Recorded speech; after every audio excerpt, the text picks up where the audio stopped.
Dead Island 2 releases this weekend, and new players may find it to be a deceptively challenging experience. Here are some tips for getting started. Dead Island 2, the sequel to the hit 2011 Zombie Slayer, is finally out and receiving favorable reviews from most critics.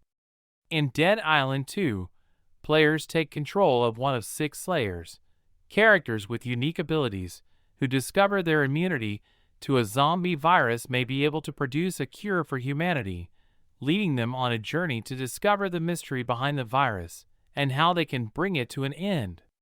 While Dead Island may seem simple at first glance, it can prove to be quite a challenging experience, and one with a learning curve that will test even the most experienced players. Here are some tips, tricks, and strategies to help new players get started on their zombie slaying adventure. Focus on progressing Dead Island 2's main story. Dead Island 2 does a great job of distracting its players with optional areas, mysterious lockboxes, and unique zombies found off the beaten path. However, the most efficient way to play the game is to progress the main narrative whenever possible. The world of Dead Island 2 evolves as the story progresses, and many of these optional areas and unique zombies won't even appear until you've reached certain points in the story. This is especially true for the game's lockboxes, which typically contain weapons and blueprints. The key to each lockbox can be found on unique, named zombies. Unfortunately, many of these won't even spawn until you've encountered that specific type of zombie in the main narrative. This, along with the fact that story quests provide the most experience for leveling up, are great reasons to put a great deal of energy into progressing the main narrative before you waste any time attempting to fully complete an area before moving on. Dead Island 2 encourages players to return to areas at later points in the game, so don't be afraid to temporarily leave some things behind. Use Dash Strike often. The skill you should familiarize yourself with it is Dash Strike, as it is one of the game's most useful. Dash Strike causes the player to launch forward, palm out, stunning zombies on contact or even killing them if their health is low enough. This incredible skill can be the difference between life and death, especially once you've obtained the Vivisection Survivor skill card, which grants health on a Dash Strike. It can keep screamers from screaming, crushers from crushing, and it can even serve to knock back bursters far enough they explode without killing you. You'll unlock Dash Strike automatically after beating the game's first boss. Explore every nook and cranny of Dead Island 2's map. While progressing the main narrative should be your top priority, that doesn't mean players shouldn't take time to explore every nook and cranny. You'll find plenty of crafting materials and blueprints out in the open world to keep your weapons on par with your enemies, and there is a multitude of world-building audio logs and journal entries to discover.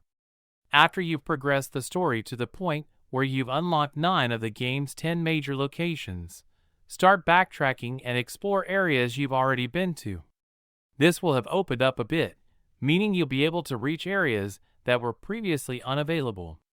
As for the areas locked behind fuse boxes, stay stocked up on fuses by purchasing them from merchants.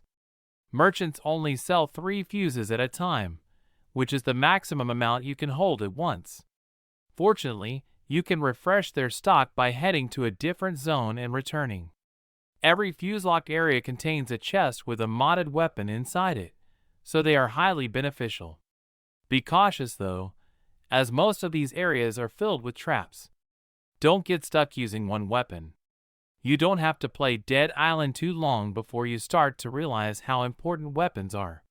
Whether you're looting them off a maimed zombie corpse, finding them in containers and lockboxes, or receiving them as quest rewards, there are weapons everywhere.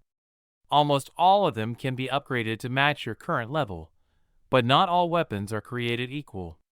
Some are better than others, but players shouldn't get attached to one and stick with it for the entire game. There are 4 weapon types in Dead Island 2: Maiming, Frenzy, Bulldozer, and Headhunter. Each serves a unique purpose and should be rotated based on what enemy you are fighting. Some zombies are immune to certain damage types, So if your favorite weapon happens to deal damage a zombie is immune to, you'll have to swap it out anyway. Get used to using different weapons, and keep a wide variety available in your inventory.